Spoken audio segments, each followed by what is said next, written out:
Imagine करिए आप week में 5 से 6 दिन जिम में जाते हैं। जिम में जाने के बाद आप हेवी वर्कआउट करते हैं, मतलब पूरी जी जान लगाकर वर्कआउट करते हैं। आप अपनी कैलोरीज को ट्रैक करते हैं, आप न्यूट्रिशन में कंसिस्टेंट है, कोई एडिक्शन नहीं है, आप अपनी स्लीप को प्रायोरिटी देते हैं, अपने स्ट्रेस लेवल्स को मैनेज करते हैं और इस कंसिस्टेंसी की वजह से ना आपने एक अच्छी खासी फिजिक बना ली है।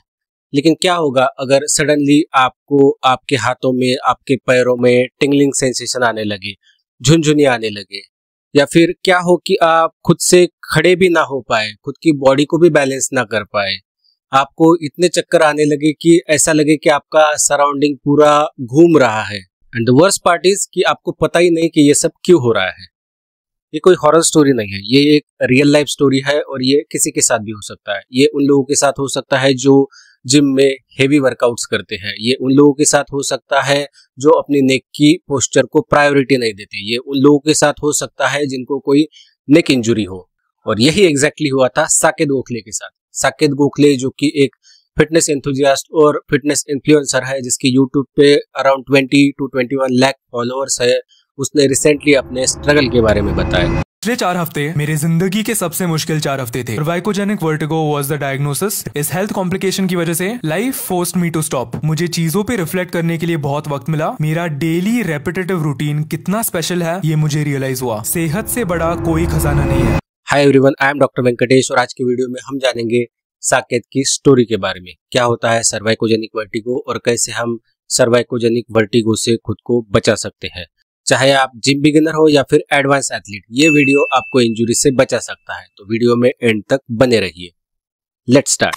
27 मई को जब साकेत अपने दोस्त की बर्थडे पार्टी से घर वापस आया तो उसने नोटिस किया कि उसके हाथों में और पैरों में टिंगलिंग सेंसेशंस आ रहे हैं। टिंगलिंग सेंसेशंस यानी हाथ में झुनझुनी आना। एक समय पे उसे ठंडी लग रही थी तो वही दूसरे समय पे उसकी बॉडी हॉट होने लगी थी, मतलब उसकी बॉडी टेम्परेचर को मेंटेन नहीं कर पा रही थी। नेक्स्ट डे उसे चक्कर आने लगे। चक्कर इतने ज्यादा आने लगे कि वो खुद खड़ा भी नहीं हो पा रहा था, खुद की बॉडी को भी बैलेंस नहीं कर पा रहा था और उसे ऐसा लग रहा था कि जैसे उसका सराउंडिंग्स सब घूम रहा है और वो प्रॉपरली बात भी नहीं कर पा रहा था। फिर उसने डॉक्टर को विजिट किया। डॉक्टर को विजिट करने के बाद कुछ स्कैन्स किए और स्कैन्स करने के बाद ये पता चला कि जो हमारी रीढ़ की हड्डी होती है उसमें जो नेक का पोर्शन होता है जिसे सर्वाइकल वर्टिब्रे कहते हैं, उस सर्वाइकल वर्टिब्रे में उसे ब्लॉकेजेस थे जिसकी वजह से उसे ये सब सिम्टम्स आ रहे थे, जिसे सर्वाइकोजेनिक वर्टिगो कहा जाता है।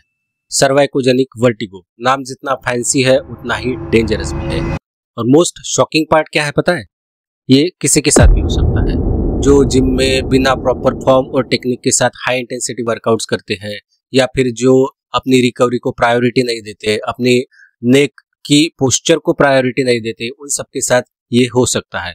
एज ए जिम गोअर हमें बताया जाता है, या फिर आपने साकेत के व्लॉग्स में भी बहुत बार देखा होगा कि अगर आपको मसल्स बिल्ड करने हैं तो आपको हेवी वेट लिफ्ट करना चाहिए। लेकिन हमें कोई ये नहीं बताता कि हेवी वेट लिफ्ट करते वक्त हमारी नेक को या फिर वर्टिब्रल कॉलम या फिर स्पाइनल कॉर्ड को कैसे प्रोटेक्ट किया जाता है। अब जानते हैं सर्वाइकोजेनिक वर्टिगो के बारे में।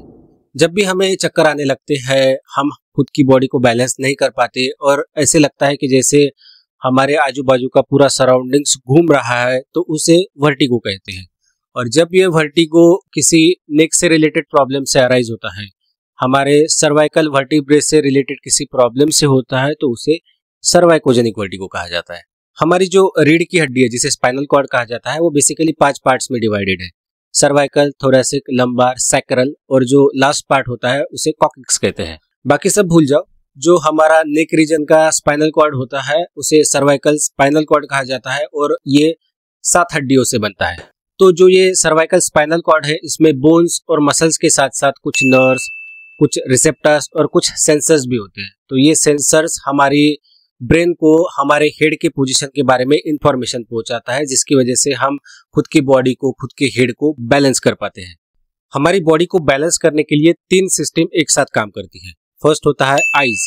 तो जो भी हम आईज से देखते हैं, अगर हम सीढ़ी चढ़ रहे हैं या फिर सीढ़ी उतर रहे हैं, तो ये सिग्नल हमारी आंखें हमारे ब्रेन को प्रोवाइड करती है, जिसकी वजह से हम चलते वक्त या सीढ़ी उतरते या फिर चढ़ते वक्त हमारी बॉडी को बैलेंस कर पाते हैं। सेकंड होता है हमारा ईयर।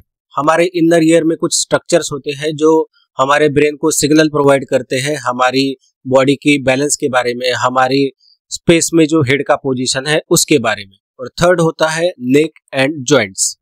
तो ये सब सिस्टम एक साथ काम करते हैं और हमारे हेड को, हमारे बॉडी को बैलेंस करते हैं। तो जब हमें नेक इंजरी होती है या फिर हमारी नेक में स्टिफनेस आ जाता है तो ये जो रिसेप्टर्स होते हैं, ये जो सेंसर्स होते हैं, ये ब्रेन को गलत सिग्नल भेजते हैं। हमारी आंखें और हमारे ईयर्स ब्रेन को एक अलग सिग्नल भेजते हैं और हमारा नेक रीजन अलग सिग्नल भेजता है। तो इस इंफॉर्मेशन की मिसमैच की वजह से हमें चक्कर आने लगते हैं, हम खुद की बॉडी को बैलेंस नहीं कर पाते और हमें ऐसा लगता है कि हमारा पूरा सराउंडिंग घूम रहा है। तो ये होता क्यों है? इसके बहुत सारे रीजंस है। फर्स्ट तो कि जब भी हम जिम में हेवी वर्कआउट करते हैं, स्पेशली बिना प्रॉपर फॉर्म और टेक्निक के साथ, ऐसे वर्कआउट्स जिसमें ओवरहेड मूवमेंट्स ज्यादा इन्वॉल्व है, जैसे ओवरहेड ट्राइसेप एक्सटेंशन या फिर ओवरहेड डंबल प्रेस, इन जैसे वर्कआउट्स में हमारे नेक इंजरी के चांसेस बहुत ज्यादा बढ़ जाते हैं। सेकंड, मसल टेंशन या फिर मसल इम्बैलेंस। हमारी नेक की जो मसल्स होती है, अगर उसमें एक साइड की मसल्स दूसरे साइड के मसल के कंपैरिजन में ज्यादा स्ट्रांग होती है तो उसे मसल इम्बैलेंस कहा जाता है। तो अगर हमें मसल इम्बैलेंस है तो उस केस में भी हमें ऐसे सिम्टम्स दिख सकते हैं। तो क्या सर्वाइकोजेनिक वर्टिगो सिर्फ जिम जाने वाले लोगों में दिखता है? तो ऐसा बिल्कुल नहीं है। सर्वाइकोजेनिक वर्टिगो कॉमन लोगों में भी दिख सकता है। अगर आपके नेक को कोई इंजुरी होती है या फिर आपकी नेक में डिजेनरेटिव चेंजेस होते हैं जो जनरली एज रिलेटेड होते हैं, तब भी आपको सर्वाइकोजेनिक वर्टिगो के सिम्टम्स दिख सकते हैं। अगर आपकी नेक का पोस्चर प्रॉपर नहीं है, लैपटॉप पे काम करते वक्त या पढ़ाई करते वक्त अगर आप अपनी नेक की पोस्चर को प्रायोरिटी नहीं देते या फिर सोते वक्त प्रॉपर पिलो का यूज नहीं करते, तब भी आपको ऐसे सिम्टम्स दिख सकते हैं। But the best part is कि इस कंडीशन को ट्रीट किया जा सकता है और मोस्ट ऑफ द केसेस में सर्जरी की भी जरूरत नहीं पड़ती। फर्स्ट स्टेप होता है कि जो भी इसका रूट कॉज है उसे ट्रीट करिए। अगर आपका जिम में फॉर्म और टेक्निक प्रॉपर नहीं है तो अपनी फॉर्म पे फोकस करिए, अपनी फॉर्म को इम्प्रूव करने के लिए फोकस करिए। अगर आपको मसल इम्बैलेंस है तो मसल इम्बैलेंस पे काम करिए। ओवरहेड मूवमेंट्स परफॉर्म करना अवॉइड करिए। अपने रेस्ट और रिकवरी पे ज्यादा फोकस करिए। अपने पोस्चर को सुधारो, अपना स्क्रीन टाइम कम करो और जब भी लैपटॉप पे काम करते हो तो कोशिश करिए कि लैपटॉप का स्क्रीन आपकी आई लेवल पे है और सोते वक्त अपने कंफर्ट के हिसाब से पिलो को चूज करो। सेकंड होता है फिजियोथेरेपी। मोस्ट इफेक्टिव है और हम फिजियोथेरेपी से सर्जरी को भी अवॉइड कर सकते हैं। एक अच्छा स्किल्ड फिजियोथेरेपिस्ट आपके सर्वाइकोजेनिक वर्टिगो के सिम्टम्स को कम कर सकता है, आपकी नेक मोबिलिटी को इम्प्रूव कर सकता है और आपकी स्ट्रेंथ को भी इम्प्रूव कर सकता है। एंड ऑफ कोर्स आपको कुछ दिनों के लिए मेडिसिन लेने पड़ेंगे नौसिया या फिर वोमिटिंग जैसे सिम्टम्स को कंट्रोल करने के लिए। साकेत अपनी ट्रीटमेंट कंप्लीट कर चुका है। कुछ प्रिकॉशंस के साथ उसने वर्कआउट भी स्टार्ट कर दिया है और आने वाले कुछ दिनों में हमें साकेत फिर से उसी एनर्जी के साथ वर्कआउट करते हुए दिखेगा। लेकिन साकेत की ये कंडीशन हम सब के लिए एक वेकअप कॉल है। हमारी बॉडी की सुनो, ओवर ट्रेनिंग मत करो, रिकवरी और स्लीप को प्रायोरिटी दो, मसल्स के साथ साथ मूवमेंट्स को भी ट्रेन करो और अपने फॉर्म को कभी भी अंडर एस्टिमेट मत करो। क्योंकि हम कितना हेवी वेट लिफ्ट करते हैं ये मैटर नहीं करता, बल्कि हम कितने लंबे समय तक बिना इंजरी के हेवी वर्कआउट कर सकते हैं वो ज्यादा मैटर करता है। आई होप आपको ये वीडियो अच्छी लगी होगी। अगर वीडियो अच्छी लगी तो वीडियो को लाइक करिए, कमेंट करिए और ऐसे ही इंफॉर्मेटिव वीडियोस देखने के लिए चैनल को सब्सक्राइब करिए। See you in the next video.